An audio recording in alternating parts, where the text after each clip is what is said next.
What's happening, guys? Welcome back to another episode of Greenlit and Grounded. In today's episode, we had the pleasure of sitting down with Harrison Browne, whose short film Pink Light is premiering at TIFF this fall, 2025. We also had the opportunity to chat with him about his life as a professional athlete, as well as pursuing a career in the arts as a trans actor.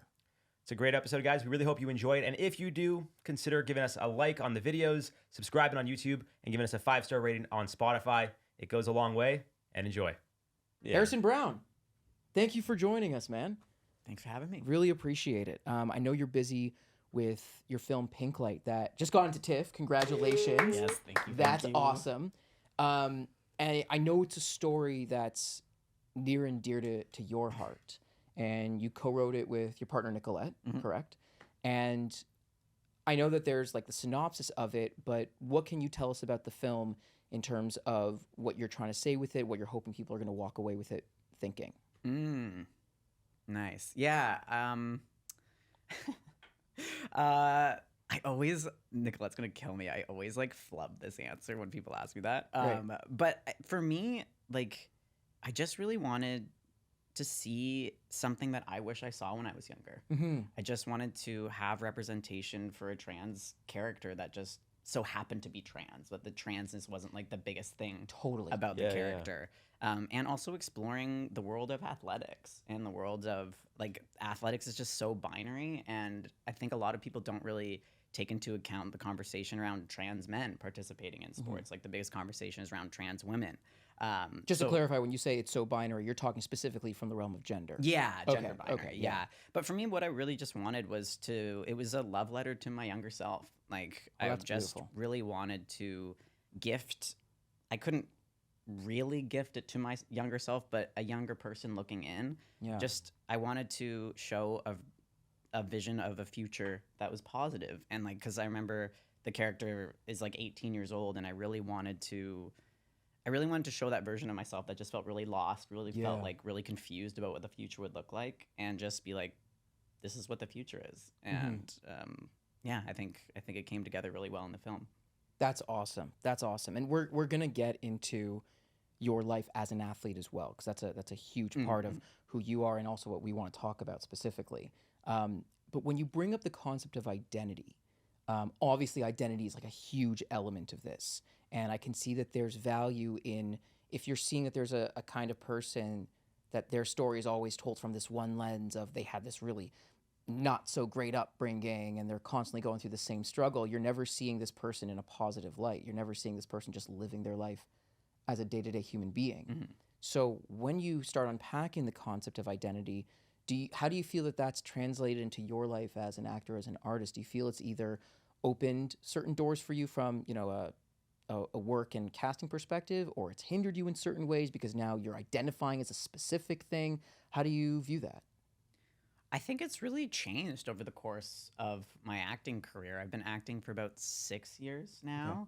And at first I was like, I'm only getting into these rooms because I'm trans. Like I only got this agent because I was trans. And I would carry around that like thing in the back of my mind that I didn't earn this. I'm not talented enough for this. I only got here because of X. But now that I feel more secure in myself as an actor, I feel more secure in myself, honestly, as a filmmaker. Once I started writing and like not feeling so beholden to somebody choosing me, getting called by like a producer, once I was like, I'm going to take ownership of this, then I started to really understand my voice within this industry and what I had to say. Like for me, I don't think of myself as a trans actor. I just think of myself as an actor because I do audition now for both like, I always audition for cisgender characters and transgender characters. But now I just don't feel as much imposter syndrome auditioning for cisgender men. And was there a specific moment where like the pin dropped where you're like, now it makes sense? Like, was it, like you said, writing helped, but was there like something happened in the audition room, or were you called in for a role that you're like, now I feel... Or like you did a take of something in a cisgendered role that you were like, oh, we're good now? Or was it more gradual? I think it's more gradual. Just over time. Yeah, like the more you just put yourself out there. But I also really started my acting training really heavily in COVID. So it was all like over Zoom. And I think for me, that actually really helped me at the beginning because I wasn't thinking like, oh, I'm a shorter man. Because I'm 5'5" I say 5'5", but I'm 5'4". And I didn't like, my height was something that I was like, that's a huge tell. And just the way that I showed up in spaces, I was like, I don't feel like I belong in this space. But once I was able to just be seen like this, Yeah. Right. all of that was taken away from me for like a couple years. Like this for our listeners who are only hearing this via audio, this meaning like the frame of like a close-in. Yeah, Like a medium like all I close-up was or seeing a- was like my shoulders up. Yeah. And I was able to really own my space in there. And I think years of practice of doing that allowed me, like, obviously it was very strange once I got back into rooms and I Yeah. felt like, oh my gosh, I feel like a fish out of water. But it didn't take me as long to feel like I belong here no matter what my size is. That's great. It's so funny. We were talking about like the trajectory of questions that we were going to ask, but because you said something, we're going to go completely out of order. Yeah. You worked on a film called On the Fringe of Wild Yes. back in, I think it was released in 2021. Yes. But you guys, if I'm getting this right, you guys went through the audition process and preparation for that during COVID. No, actually, we were really lucky. We we finished production 2 days before all the shutdowns. Oh, get out of here. Yeah, Wow. so it was like we were staying in North Bay. We shot it in North Bay. Yeah. And then we were watching the news in the hotel, and like people were talking about like the 2-week things, and like we're like, oh, that'll never happen. Yeah. 2 Yeah. weeks later, everything shut down. And we all thought it would only be 2 weeks. Yes. Yeah. Right, yeah. not 2 years. Yeah. And everyone took toilet paper, which I still don't Yeah. understand to Yeah. this day, but that's for another time, I guess. Yeah, and Harrison's up in North Bay being like, where's all the toilet Yeah, paper? what's going on? Like, Come back. But yeah, that was like pre-COVID. Wow. Yeah. So then, because I watched an interview when I think the film was already released at that point, but it was clearly during COVID. You did an interview with Out Miami. And Wow, good homework. thanks. And you and your co-stars were talking about how because of the content of the film, it required a lot of intimacy and there was a lot of boundary talk and stuff like that. And so I just wonder if the film had been made during COVID, do you feel you would have gone about it in a different way? Because we were all in a weird place of craving intimacy, but then also being suspect of it. So how would that have changed your approach to it? Would the conversations have been a little bit different? And what were those conversations like when talking about your boundaries and what you needed as an artist versus what you needed to give as an artist? Yeah. I don't know. I don't know what would have been different had we have shot that in COVID. And I'm sure like we had an intimacy coordinator at that time. Oh, so that helps facilitate it. Yeah. Great. So, and also my co-star Cameron Stewart, we played lovers. We also were 16 years old. I was 26 when I started that role, but it was also the first cisgender character that I played and the first lead. That was the first one. Oh, wow. Yeah. Well, it was the first, I think it was like honestly one of the first gigs I booked. Like Wow. I was like a year in. Not too shabby. Thank you. Yeah. Thank you. Yeah. So- I was like a year in, so I didn't know what to expect. But yeah, very respectful. I think Cameron just made me feel at ease. The director, unfortunately, has passed. Emma Catalfamo was really great in facilitating those types of conversations. But honestly, we didn't really have to go too deeply into things. We all just kind of understood each other and had this trust and this open communication where Yeah. there wasn't really many hiccups at all. That's huge. Because I feel like with a film like that, especially if you, depending on how much prep time you get, you don't. Not a lot. It was non-union. We shot it in like 12 days. That's what I mean. Yeah. And so you don't get a huge opportunity to get to know on a deep level to build that comfort. So you sort of have to like choose to trust each other on that level.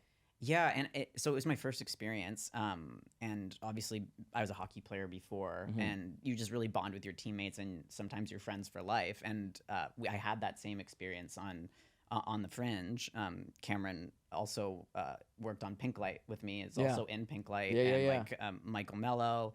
We're all still quite close, and I didn't realize that wasn't the norm in filmmaking, but. Yeah, no, it was a really, really lovely experience to dive into and really sink my teeth into something. Yeah. That's awesome, man. That's awesome.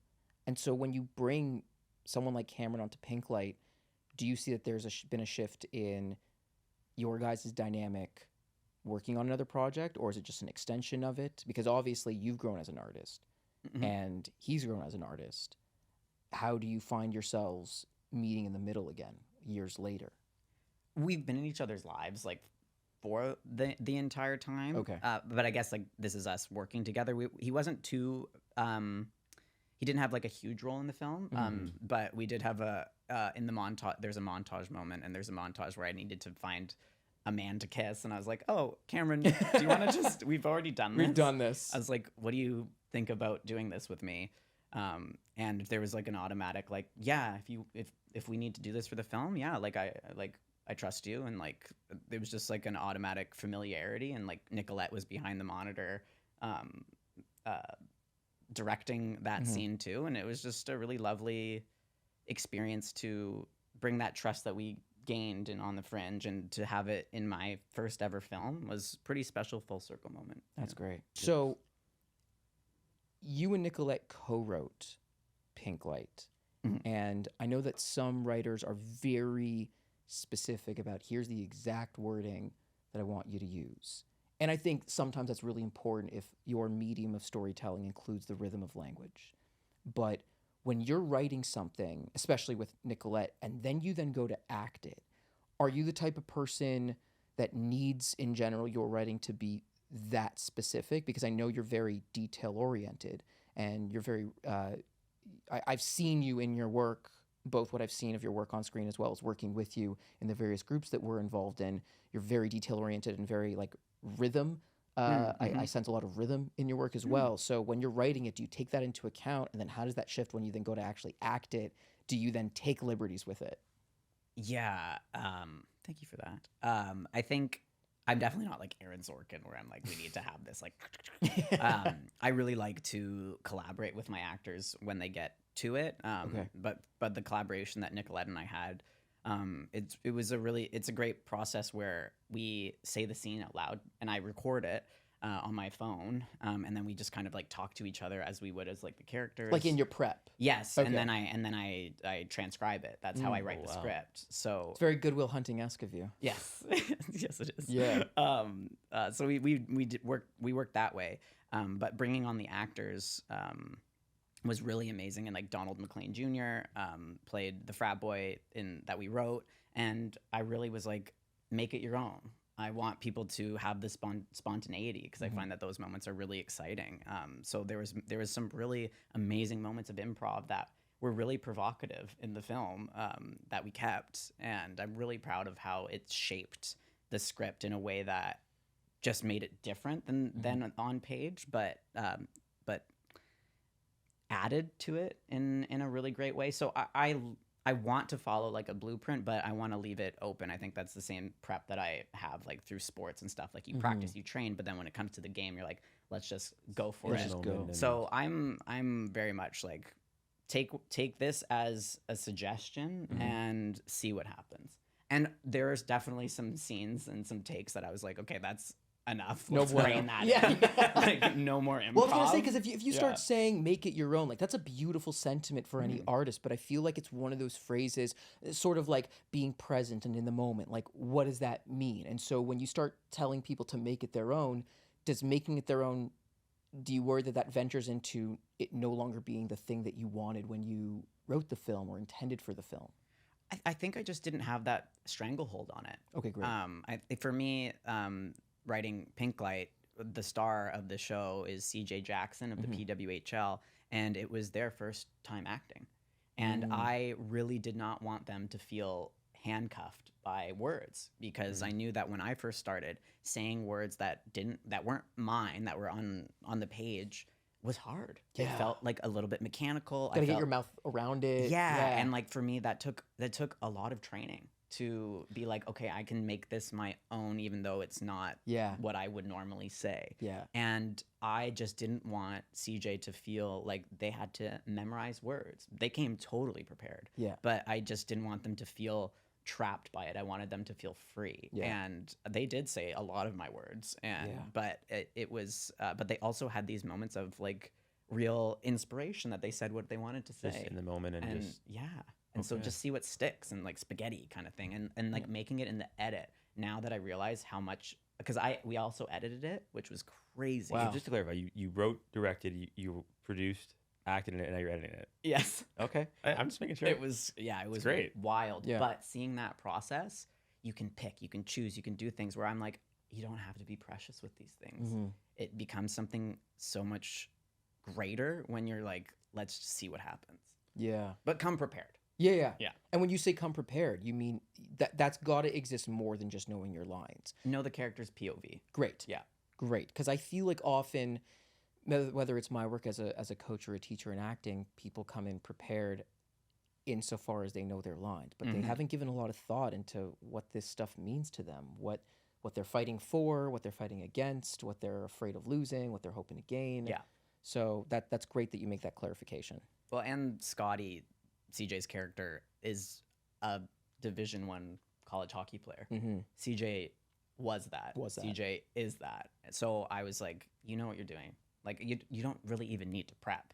And then also trusting Donnie to come in and be like the fantastic actor that he is. And like Maximani was also another actor there, where I just trusted these actors to do their work because that's what they're paid to do. Yeah. So like I went through the audition process. So I was like, I can trust these actors. So I didn't feel like, oh my gosh, I hope they say my words. Yeah. Yeah. I was like, I can't wait to see what they do with it. Great.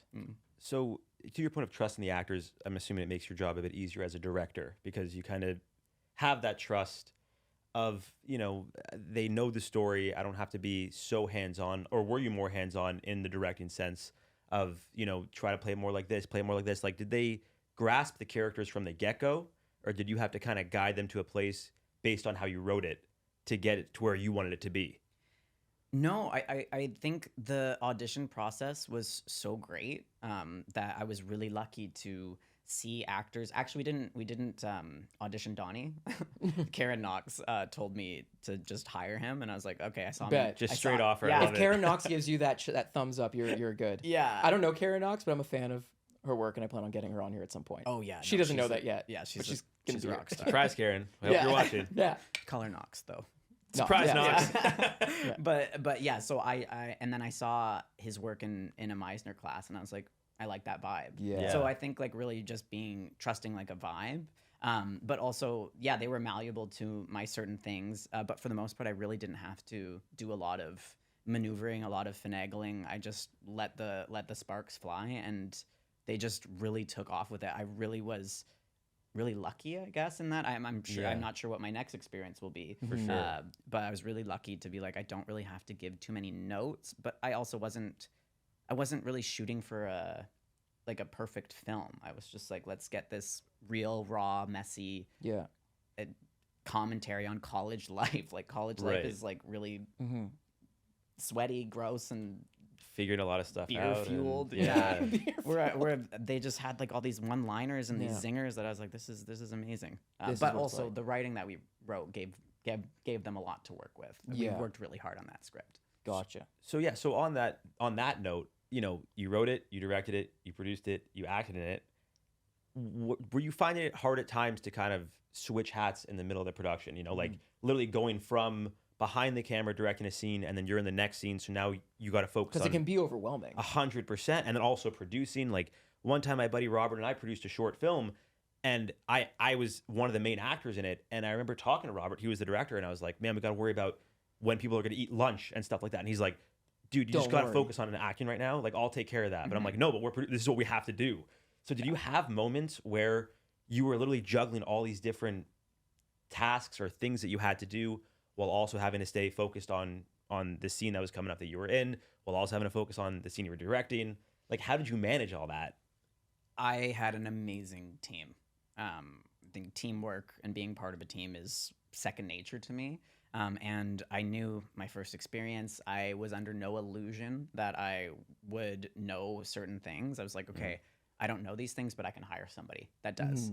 So really getting an amazing DP with Emily Zhang. Also, Nicolette produced it with me, but we also had our producing partner, Macaulay Cassidy, who was absolutely amazing. Where I was like, I don't need to think about that kind of thing. Right. So I think my role as a person on the team, even though I was leading it, but like thinking of like my role as a forward in hockey, I'm not going to come back and play defenseman. I'm not going to go into the net and do this. If I do that, then I'm not doing my job. So for me, I was really laser focused on what I needed to do and what was in my control, what wasn't. But we had like an amazing AD, amazing scripty. Like I had a lot of fail safes that I could be like, okay, we're okay. but acting in it was really difficult. I'm really happy that I wasn't the lead in it. Like I was in, it's chunked up. I have a decent role in it. But I was like, why did I think I was Bradley Cooper in this moment where I could do that? And I could see in the takes that I'm like getting prepped, and then suddenly someone sticks a monitor in my face. Is like, what do you think of this light? And I'm like, so I was a little bit thrown. But I was able to lean on Nicolette, who was. It was tough when we both were in the scene together, because when I wasn't in the scene, she would take over the monitor. Right. But then we were in a scene together, and that was really difficult. Like we realized that we actually didn't know our lines. And it was like we had to like be like, oh wow, great, here we go. Put so much focus into the other characters, into Scotty, into the college world, that once we got to our hockey world, I was like, oh shoot, like we need to dial this in. Yeah. But we had a ton of support. Sean Benson, my acting coach, came in and was able to kind of be a pseudo director for us in those moments. So yeah, I brought in a lot of people to support me. But it really sounds that like the way you get through all of those hurdles, all of those insecurities, is by having a circle you trust. Yes. And like this is a perfect segue, and you've already mentioned a couple times, into your life as an athlete, because in order for you to properly do your job, you have to know all the different cogs of the machine that are required to function, but also specifically what your function is, and not try to do someone else's job while you're trying to do your job. So can you talk about, because making that transition from an athlete to an actor, some of that mindset stuff, whether it's from a creating something or the way you go about a craft, the way you go about a process and not a product, like winning or scoring a goal is the product of the hard work, but more time is spent putting in the work than playing the actual game. Yeah. So how has that translated into your life as an actor, and what are some of the similarities and differences mindset-wise? I think being a beginner at something and then going to the mastery of playing professionally, you know how long that journey is, and you know how many hours it takes, and you know what made you good at it. So when I first started getting into acting, I was like, okay, I'm under no illusion that I'm just suddenly going to be great. I need to actually work at this. And so I was like, okay, I need to read some books. I had a skills coach. I had a power skating teacher. I had practices. I had games. So I was like, how do I replicate that in the artist world? So I was like, how do I find a acting coach? I find a class to go to. I find movement training. I find breath work. All those things that I would have been doing in hockey that allowed me to do that.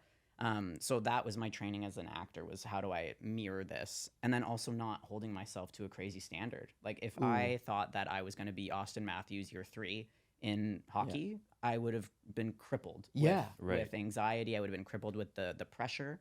The pressure and a bar that you can't possibly get to. Yes. Which I do want to touch on, because you said literally a year into your journey, you book a role. A lead role.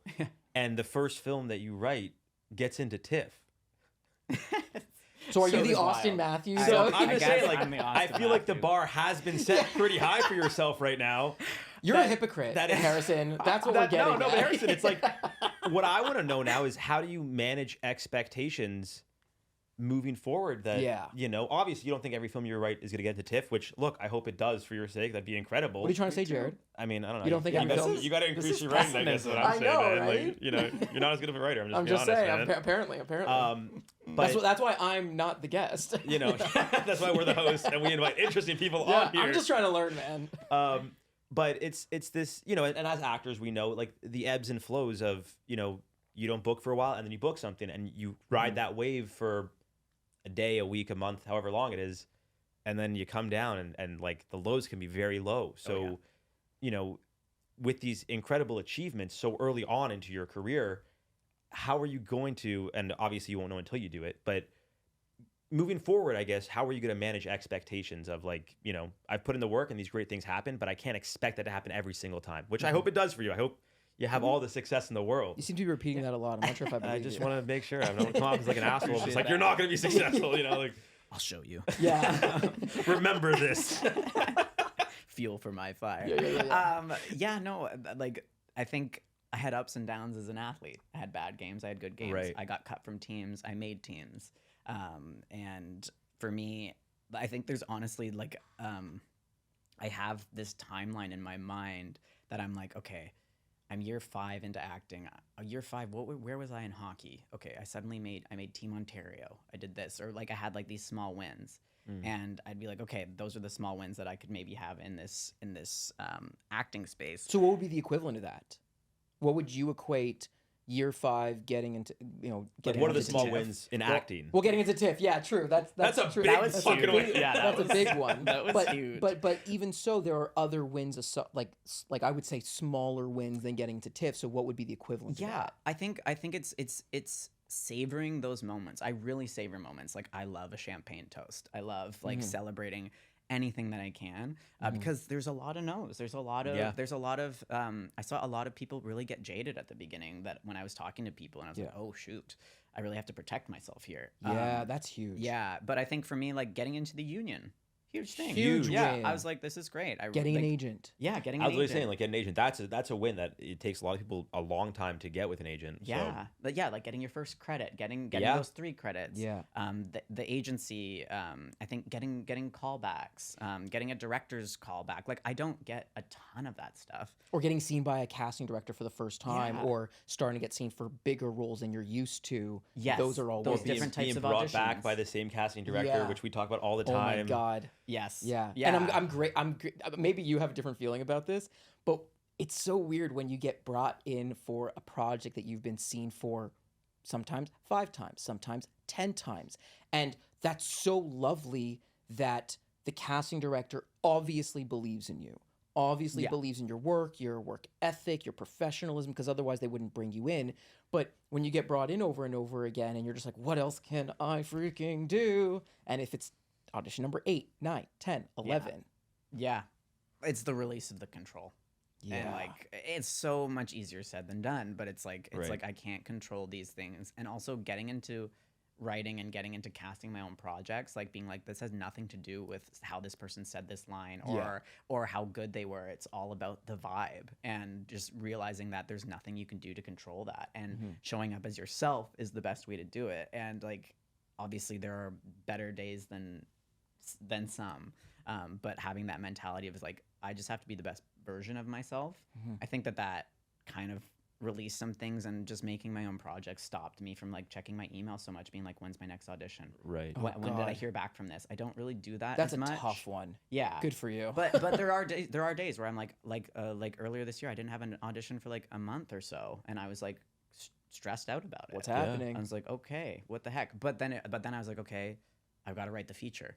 Okay, what else can I do with that? So Right. I think like having different means of getting those little wins, rather than just being single-minded in acting, like being like, okay, voiceover work, writing, producing, doing fade in, the stuff that we do, where we produce our own material, where I can put something up and I can work with actors in a way. For the sake of putting it up. Yeah, and that exercise and doing something about it. I think So it's like, would I be correct in saying then the way that you handle those moments where, let's say, you don't have an audition for a month or two and you start to feel that overwhelming sense of pressure is by finding another outlet for your creativity? Or are there other things you do in your personal life to monitor that and regulate it? yeah, I think it's just finding other avenues for the creativity, or being like, okay, maybe this is a moment where I watch a lot of movies. Maybe this is a lot of time where I also wrote a book, and so like I was like, okay, then I can focus on the chapters that I'm writing, and just finding things to not be so like, I need this Right. this role, I need this job to like keep going. Yeah. But yeah, sometimes they're weaker than others. 100%. So, yeah. I actually just bought the book. I'm very excited to read it. Yeah. And I'm curious to know, when you're going about writing a book, which obviously is something that is so like personal to you, versus writing a script for something that's very personal to you, do you feel like it's coming from the same place creatively, or do you have to think about it in a different way? And I'm talking outside the format of a script versus the format of a book.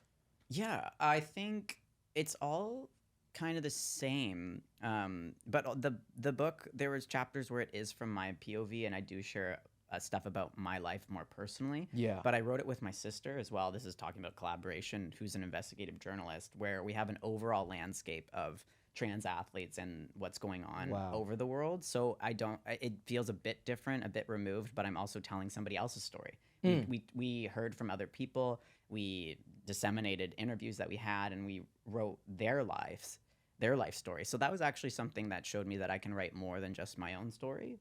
So I think it empowered me to be like, okay, I can write other scripts. And the same with Fade In, where I can write characters that are so, like you did a character that was abducted and held hostage by your wife or your fiance. I don't even know what was going on. There was just something pointed at my head, man.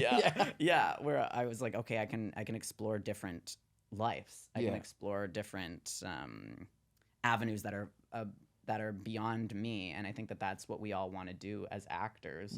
Where we just want to live different lives. We want to soak up as much knowledge and as much experience as we can have of like humankind. And I think that is the difference now with like me at the beginning of my acting was like, I need to book this role so that I get notoriety, that I get famous, or something like that, right? Or get that validation through that, or I want to explore these projects, get these auditions because I want to explore that text.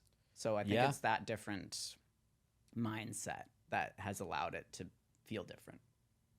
Yeah, absolutely. And I mean, staying on the topic of mindset, I know that when it comes to the world of sports, there's a heightened element of competition. And sometimes that competition exists between teams.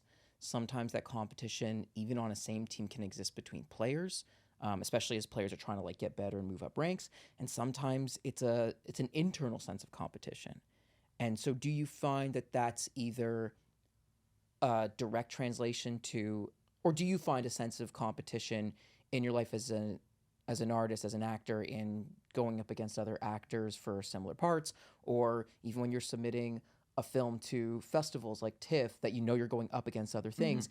Is it the same? Do you handle it the same way, or is it because it's a different kind of competition, you have to go about it a different way? What are your thoughts on that?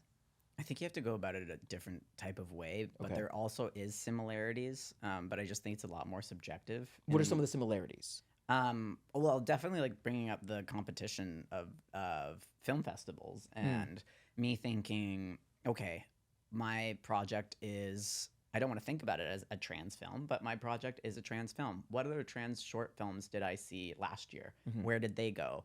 Can I reach the same level? Oh, so you just mean comparing it, like the result? I'm not comparing the result. Well, I guess comparing the result of where they getting went. in. Yeah. Yeah, like but I think for me, I was really lucky where once I got into TIFF, I kind of was able to be like, I don't need to think about that anymore. But before I got in there and we had like a bunch of festival submissions in the ether.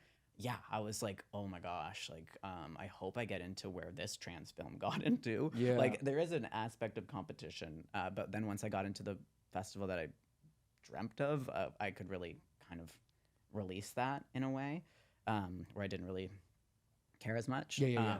And then, but I think like acting wise, sure, but that insecurity of being like, okay, when I go out for this cis male romantic lead, I'm not 6'3". I don't have a luscious beard like you two fine gentlemen. And I feel insecure in this space. Like I can't compete with this. But there's a lot of different types of men. There's a lot of different types of love interests. I was just going to ask you, do you feel like the concept of what a romantic lead has shifted?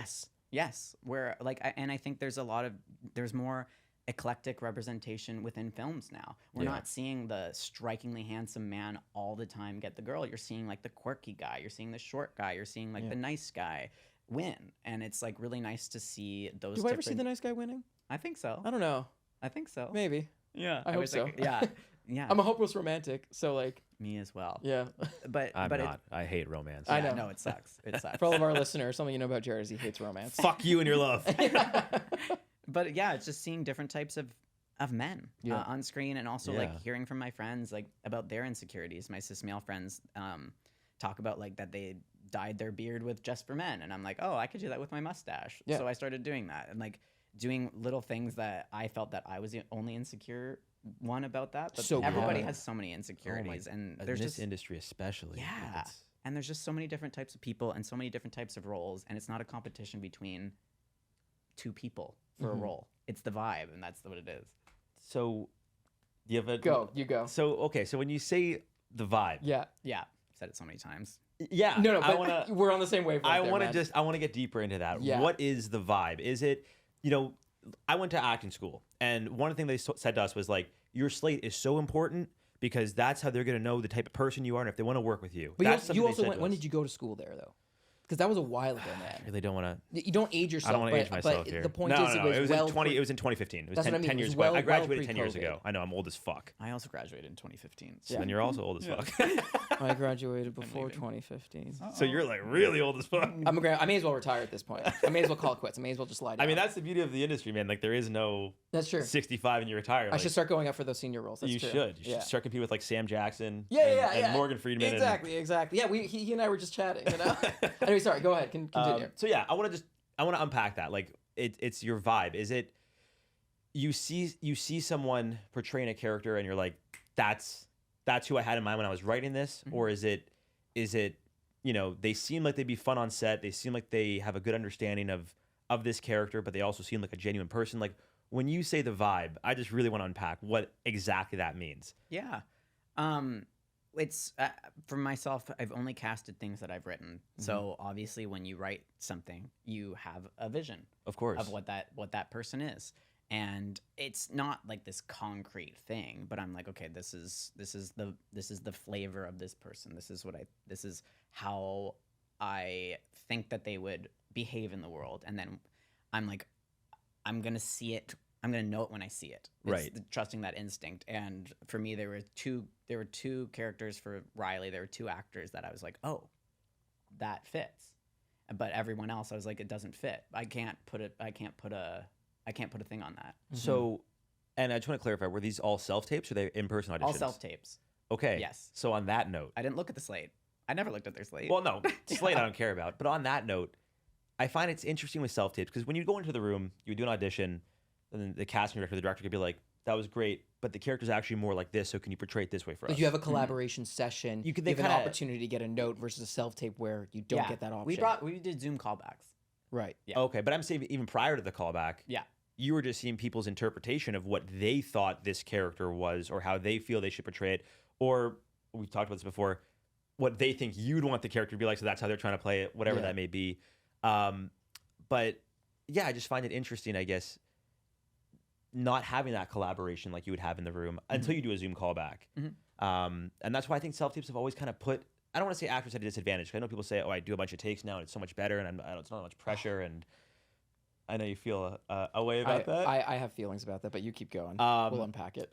But I personally think, to your point, you might have seen some actors that could have been the vibe you were looking for. They just didn't know that's the angle that they should have gone, I guess. Like I'll maybe say. if they had an opportunity to have a conversation with you and you'd be like, I like what and you then did like, there. oh, I could do that. Well, I did that with Scotty's character a lot more. We brought in basically everybody back that Oh, great. that did tape because I was like, I can't figure this out. yeah. I can't. Right. find I this need to character. see them in action. And maybe Yeah. that's it, right? Maybe if it comes easy to someone off the get-go, you're like, they just get it, so they're going to be Yeah. easier to work with. Whereas I've heard stories, I don't know if it was a different podcast we were talking to somebody, but someone said, yeah, sometimes I can't figure out who this character is, so I'll call in a bunch of actors and I'll work with them to try to figure it out with them in the room Yeah.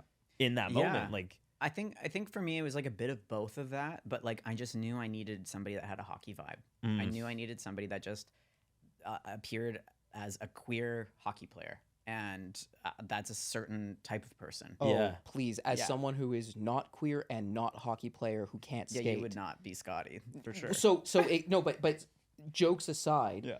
what is that vibe? Just to get really nuanced and specific. What does it mean? What is the hockey player vibe versus the queer hockey so player vibe? I've gotten a lot of hockey same, player same. vibes. Same. Same.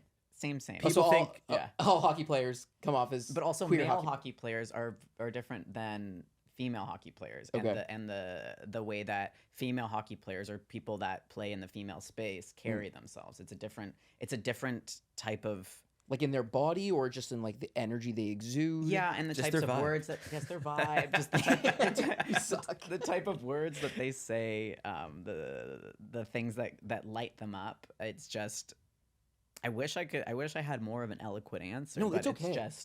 It's just I knew that when I brought these other Scotties in, I was like, I don't think that they're gonna, no matter what I say, no matter what note I give, they're Right. not going to be able to do this. This is so cool because when you were talking earlier about working with the actors on Pink Light and you brought up the phrase "make it your own," I think a lot of actors, especially beginner to intermediate actors, when you feel like you're sort of like caught in that space of maybe I'm auditioning quite a bit, but I'm not getting a lot of bookings, you start to get precious about, well, how do I book? How do I get a result? Mm-hmm. And I feel like, especially, and here's where I have like my opinion about the Yeah, whole like yeah. transition of self tapes. I do think like, and I know you and I have a different opinion on this. I love a Harrison. self tape. You love a self tape. I don't dislike a self tape, but I was talking to my agent. I will always take a Zoom audition over a self tape. Oh, I'll always do a self tape over a Zoom. No way. Right. Yeah. So, what is your reasoning for wanting to do a self tape? Is it just because you have more control over that? More control, yeah. And there's not that, I know once you get on set, you have to like perform and you have to have that pressure, but like, why put yourself through that when you don't have to, and you can just explore the character and have your own reader? You can be in your own house. I just don't want to have 2 takes and I'm like, bye, see you. I want to be able to show up and do what I want to do. And I'm the kind of actor that like I love being able to do that, Mm-hmm. but I always thrive, 1, under pressure, Yep. and 2, I crave collaboration. And the way that I feel best about my auditions is when now granted, if I am asking you to read for me for a self tape, I expect there to be a collaboration session. I'm only asking people to read for me who I know will bring their perspective. Noted. But I do find, that goes for triple Okay. for you, Jay. You got to up your game, bro. Noted. But in an audition session, like a Zoom session or a live one, it's like I get that in the moment collaboration, the way it would be on a Right. set, and so I feel like I thrive under those conditions. So with a self tape, specifically talking about the vibe and feeling it out, when you don't have that collaboration session and you can't ask the questions of like, well, do you want it more like this, like that? I have these ideas. You having an idea, having a POV, having a perspective becomes exponentially so much more important, because we can sense, just like if you walk into a room and you can and someone is just trying to impress you, or someone is just trying to get something from you, you can feel it, you can vibe that out. Everyone is sensitive to that. If you are doing that on a tape, we can feel it so much more, because it starts to feel stale, it starts to feel stiff, because we can see that in the moment you are feeling uncertain about if what you're doing is going to be received or validated or checkmarked. So the need to have your own perspective, your own vibe, your own point of view becomes so much more important in the realm of a self-tape. And I think a lot of actors need to like sift through that before they just slap something on there. Yeah, absolutely. I think you just can tell if somebody has a perspective on what they're saying. Yeah. If they're just saying it because it's a line that's been written. Right. Like you can just see, like, and I liked when somebody had like a certain inflection or a certain attitude on a certain line that maybe I didn't think had that. And I was like surprised by it. And that really makes me look at that person again. But this being said, I'm obviously just one director. I'm obviously just one person that's gone through the casting process. But the fact that I came in there and was like, I just know I'm just going to see it when I see it. Yeah. Really took a lot of pressure off of me as an actor to be like, I don't need to perfect anything, because they don't even know what perfection is Most yet. of the time they don't. Right. Yeah. Especially for the larger roles. Like, sure, if it's a smaller role, like an actor role where it's, below like 5 lines or whatever it is, then you're usually there to support the highway of storytelling of another character's story, so they have an idea of that. But for the larger roles, you're 100% right. They're figuring out as they're going, for sure. Yeah. So, as you mentioned, you've written, you said 2 things, and you've casted both of them? I've written one thing that I've put up and casted it. Yeah. Okay. Knowing how that process was, you saw a vibe, you liked the person. How would you feel hiring an external casting director and trusting that they would get the vibe? We did for one of the roles, for Riley, one of the characters. So how like, what was the difference there between when you were casting them directly and you hired someone to find actors? Did you have that sense of like, for the Riley's character, yeah, they had the same vibe that I would have been looking for, or were other people brought in that you're like, I wouldn't have thought to? Yeah, no. yeah, Jesse Griffith did a great job and found us Scotties as well. Yeah. As Riley, we didn't end up going with any of the Scotties there, but we talked about the project, and I just know that he casts a lot of queer projects. Also, knows- Jesse was an actor as well, right? Yeah. So So I trust Jesse him. is really in tune with that stuff. Yeah, and I knew that world in a way. But yeah, we talked about the script in the same way that I would talk with my DP. Like, do you Right. understand this? Where I have to just be like, I can't micromanage this. I'm just gonna Trust. hand this off Yeah. because I don't have access to all of like. For me, if I was casting 30-year-olds, I probably would not hold auditions. But I was casting college age people that I don't have a ton in my network. Right. So I was like, okay, I need to outsource this because they're. You're saying we can't play college?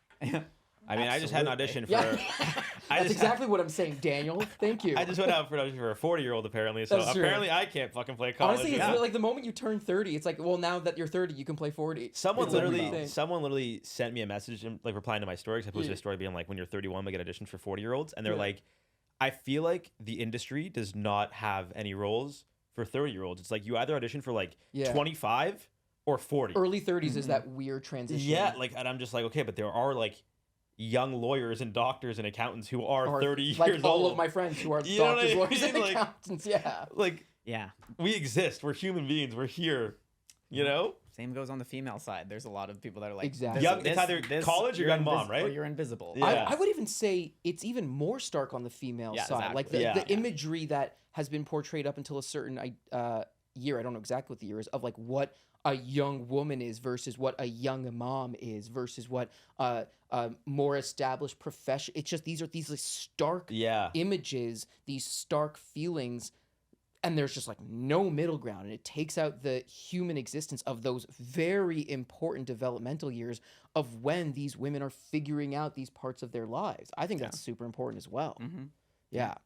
We are running out of time. Okay. But I did want to ask another question. Yeah.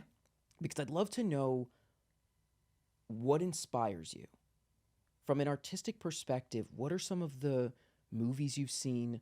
What are some performances that really have sparked you, not just as an actor, but as a storyteller, as a creative, that lights your fire and makes you want to keep doing this crazy thing? Great question. That's a good question. Oh, thanks, guys. Um, Really, this whole moment is about how good my questions are. Yes, Yeah. yes. I think for me, what lights my fire is representation right now. For me, the trans community is under attack all over the world. And I find that storytelling is the best way to create pathways for empathy and humanize a community. Mm-hmm. So for me, knowing that the reception of Pink Light and Pink Light's going to be seen at TIFF, I'm like, this is amazing. Oh my God. That there's going to be a conversation Yeah. that shows a trans man struggling with being a pre-transition trans man. Okay. For the most part, trans stories really do highlight the physical The transition. physical aspect transition, of yeah. it, Yeah. Where I'm like, I would have really loved to have seen somebody asserting themselves as a man, but they are not physically transitioned yet. And what does that look like? But and still identify as. Yes, Yeah. still identify as a man, just being like, this is me. I don't need to have a medical intervention to stand in my power and to Yeah. be seen and respected by people. And I think showing that is really important. And the frat boy character and their male bonding experience, like it's clumsy, it's not perfect, but it's real. And I'm really excited to open up that type of conversation. Yeah. And then for me, like, I'm just really like lit up to create a feature version of this that's going to be seen on a wider stage, Yeah. and to just show trans people just being people. So for me, yeah, it's storytelling and it's humanizing this really misunderstood community that really needs help right now. Yeah. It's just as a add-on for that. I remember back in the day, I was when I went to Queens with Nicolette. Yeah. There was a teacher, and this was in early days of Glee, Mm-hmm. which I think, some people like it, some people don't like it. Some people say it aged well, some people say it didn't age well. But one of the things that I thought was cool about Glee was the character of Kurt, and Kurt's story wasn't about being gay. It was just a kid who happened to be gay finding community in this glee club like everyone else who's in the glee club. And this one teacher, I remember when Kurt's story started to become about the fact that he was gay and started to become about the fact that he was bullied for being gay and was being ostracized for being gay, that this teacher, who I'm pretty sure is gay as well, found that it cheapened the quality of the story because the gay experience is not just, oh, my life is hard because I'm gay. Although, yes, that is a huge common factor for a lot of people who come from certain parts of the world at certain times dealing with that stuff. But that's how this professor felt in that moment. And so I totally agree that there is so much work to do with representation, specifically with the trans community. How do you feel that bridge gets navigated? Because at a certain point, it doesn't. Do you want it to constantly, or do you think it should be, we're aware that this is a trans person dealing with trans issues, or it's just a trans person living their life? How do you bridge that gap? More trans people in places of power in filmmaking. So not even in front of the screen. Like, it can be in front of the screen. In front of the screen. But behind. Yeah, like behind, I think, like having authentic writers, because you can have a trans person play a character, but as an actor coming in on set, we all know that there are very few sets that you can be like, I need to change this. This isn't right. Like, sometimes you're just a day player. Yeah. You're hired to play these characters, and it puts a lot of pressure on a trans actor to facilitate writing or to fight back to a director when they shouldn't have to do that. Yeah. And I think that when you have a trans director, when you have a trans writer, a trans producer, somebody that is trans on set, that somebody can go to and have these conversations, or is mitigating those conversations, but also there in the first place, so you wouldn't have to have those conversations. Right. So 100%. I think for me, it's representation on both sides. But I think where it starts the most is the writing. Oh yeah, Nick, go for it. Nick, everyone, our lovely producer. We're getting him involved. Do you want to come? Do you want to come on camera? Sure. Wait, I'm in my mom. I don't know if we're allowed to let him out of the cage, but is this is this microphone? Is this microphone working? This one over here. You're not using mine, dude. I don't want whatever you have. And this is Nick's last episode with us. After that comment, he's not coming back. I'm sorry, but you were talking about. You're not even on camera here. You want to sit here? You just get your moment on camera. You know what? Wait. Give me a second. Oh my gosh. He's gonna adjust the camera. We're gonna cut around this. Oh baby, right. Big comfy couch. There you go. Let's go. All right, there you go. So, I have a question. So I'm a DP in the industry, and you're talking about representation, and on-camera representation, I think, is really important. And you're also talking about behind-the-scenes representation, people working behind the camera. From a directing standpoint, and from an acting standpoint too, how do you see like the importance of the people who are specifically in charge of lighting or in charge of camera? Have you seen the difference with working on like, let's say it's a trans story? I know you said that it wasn't originally what you wanted to do, but let's just, in that context, have you seen a difference between working with a DP who is trans and a DP who is not trans, and how that actually translates into the lighting and the visual storytelling of it all? Well, that's a great question. I think for me, I've been really fortunate to have worked with some really amazing DPs, trans and cisgender. So I felt that there's been an air of respect. I think there's a lot more training now these days on how to properly go about I think there's a lot more training nowadays about proper use of pronouns and things like that.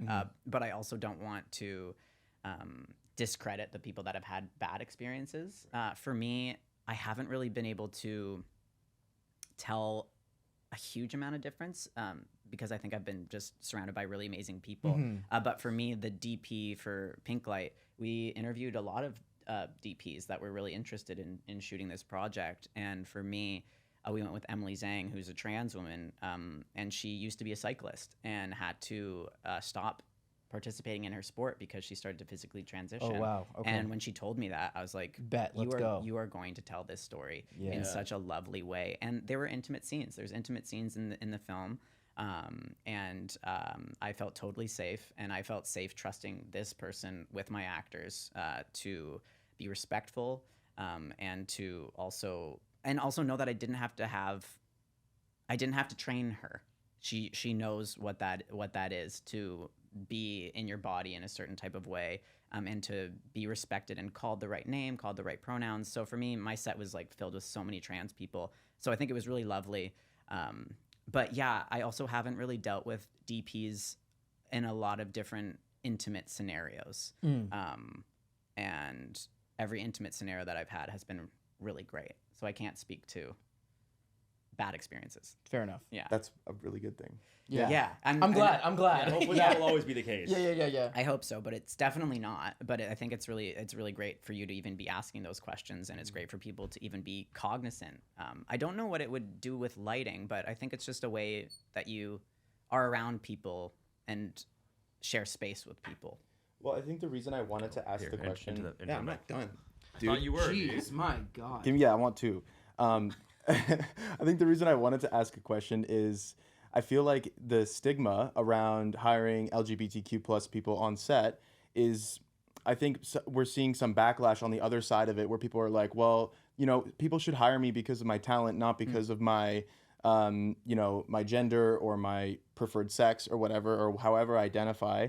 But I think what people are missing is that in terms of telling the story, especially as a DP, you need to understand how the characters feel, where this is taking place, how this whole scene is in context to the entire message you want to tell, and how that translates in the lighting and into the camera movements. And so I just think I know we're shining a lot of light on representation in acting, but in all aspects of the film industry, it's so important that with whatever story you're telling, you're hiring the right crew that understand it. Really. Yeah. Convey the story the way it should be conveyed, and Yeah, absolutely. Totally. And I think for me, this is my first film, I needed to trust somebody right off the bat. I could not mitigate.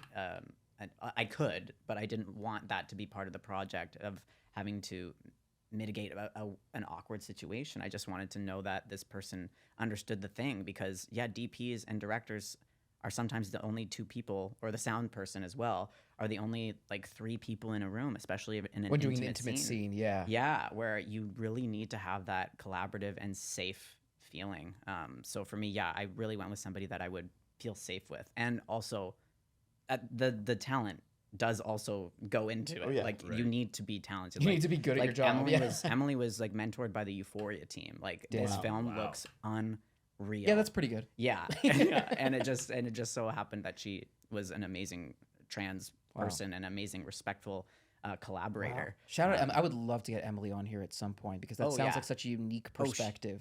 No, she's amazing. But yeah, I think there's not just the box of like being a good person and being talented. Like you need to have wherewithal, and you need to have understanding of different types of minority experiences, because you're telling the story in that visual way that is so important. That's the first thing that people are seeing is your work. So I think people need to educate themselves on more. You just need to do more work. Yeah. Awesome. Great. That's Sorry Nick, for interrupting. everyone. Yeah, thank you. Thanks, no, Nick. back into the box for you, man. Yeah, all right. Let me just unlock the cage. Bro, I just felt so small, but I the way he put his know, arm right? around me. No, Nick's a tank. I felt like I was being hugged by a bear in the best way. This is Happy to great. be here. I was Yeah. like, how tall are you, Nick? I'm 6'2.5". Okay. That's a romantic lead. That's a romantic lead, Right? everyone. Yeah. Just to wrap it up, you did mention when you're on a set and you're working on a script, but you're looking from the trans perspective, it sometimes can be very daunting and unfairly pressurized to put on an actor to initiate that conversation. What is something in a script that as a trans actor you would look at it and go, that needs to be changed from this perspective? Because I'm assuming it would be overly simplistic to say that just has to do with pronouns, which is still a thing. Honestly, that's a big tell as well. Like, I think for me, looking at a script, I'm just looking at the subject matter. Okay. And I'm like, is this about somebody being barred from a bathroom? Is this about somebody that's being rejected by their family? Is this somebody that's being rejected by their partner? I'm like, I don't need to contribute more of that to, Because that's already out there. Yeah, and there's elements to stories that I'm going to tell that do touch on that. But if it's all about that kind of thing, then I'm just not. Yeah. That's not the story that I want to tell. So I think it's coming out at it from a perspective of most actors, it's like, what do I want to say with this? Right. I feel like we would have the same thing, you know, to varying degrees, if we were given a script or a story that had to do with like the Jewish perspective. Right. I was working with an actor, Jake Epstein, on a film that he was just finishing up in Vancouver that had to do with the joining of a Christmas choir and a Hanukkah choir. Yeah, exactly. I love it. And well, no, it was a very sweet story, but it was so obvious Yeah. that it was not written by someone Jewish. It was so obvious that the person who I won't say who, that there were a couple of roles there. Sorry, God bless you. Man, I was like, what do you Mazel do in a L'chaim? What do you Right. do in a podcast? She You said sneeze. I'm dead. He said stuff. I said L'chaim. There you go. But it was just so obvious that like that's not a real thing, or that you know you that wouldn't be the reaction from this perspective under these circumstances. But unless you have that lived experience, you wouldn't, or had that conversation at least, you wouldn't know that. Yeah, and I can't pinpoint and be like, this is what I look for, all that kind of stuff. You Yeah. just look for, is this authentic? Does this feel like it's manipulative? Does this feel? I would just say that. You got it. You got I would it. just say that I don't look for like a specific thing. Like, yes, I did say like the bath. I will never do somebody that gets barred from a bathroom. Right. I've seen that so many times Yeah. in scripts that I'm like, no, I decline that We audition. don't need more of that. Yeah. I decline that. But I just look at it. Is this nuanced? Is this a 3D representation? Is it a human? Yeah. Is There's this more than too just on the these nose? specific instances that we see over and over again, right? Like there Yeah. is a whole life of Yeah. So Is it done well? Like Right. I Wow. think I think everybody has that bullshit meter, and I'm like, do I want to tell this? Has this been told right? right. Yeah. Does it have the vibe? Does it have Does the it have the vibe? Yes. Oh my gosh. Yes. And on that note, Harrison, HB. HB, my guy. Yeah. Really appreciate you again taking the time. I mean, Yeah, thank you so much. your heart and your artistry are gigantic, and it really means a lot that you came onto the show to talk to a couple of schmucks about your perspective about exciting projects, but also about how you approach the craft. And I think people are going to get a lot out of this. Yeah. No, well, thanks for bringing me and the thoughtful questions. Yeah. No, it was Before really we do lovely. wrap up, direct to camera, where could they find you? Hi, you can find me at H Browne with an E on the end, 24 on Instagram and TikTok. Same thing. And the TIFF film? Oh yes, and and you can catch my film Pink Light. We're premiering at TIFF on September 9th at 6 p.m. and September 13th at 8:30 a.m. If you're an early riser, we are the Shorts Program 5. Just love how humble that was. He's like, oh, right, I have a, Oh, I have right, a film yeah, and my TIFF. TIFF. Sorry, I guys. forgot. I should probably Sorry, plug guys. that too. Probably, yeah. Come on. Awesome. All right, I think we're good. Oh, Yeah. also, you can find my book, Let Us Play, Winning the Battle for Gender Diverse Athletes, wherever you find your books. I gotta plug the book. Where do Oh, people I find books respect anymore? it. Yeah. Indigo, bro. You can Chapters. find you can Chapters, Amazon. Is Chapter still around? I don't know. Oh, you can also get your local bookstore to order it in. Another Story bookstore and Ronci do that. has a lot. Do that. Support local. We don't like corporations, right? Or how do we feel about corporations? I don't know. I'm indifferent. Yeah. Is this a corporation? we like getting Sleepless Starbucks. Studios, but they're not a corporation. Sleepless Studios. There you go. We like them. Awesome. Cool.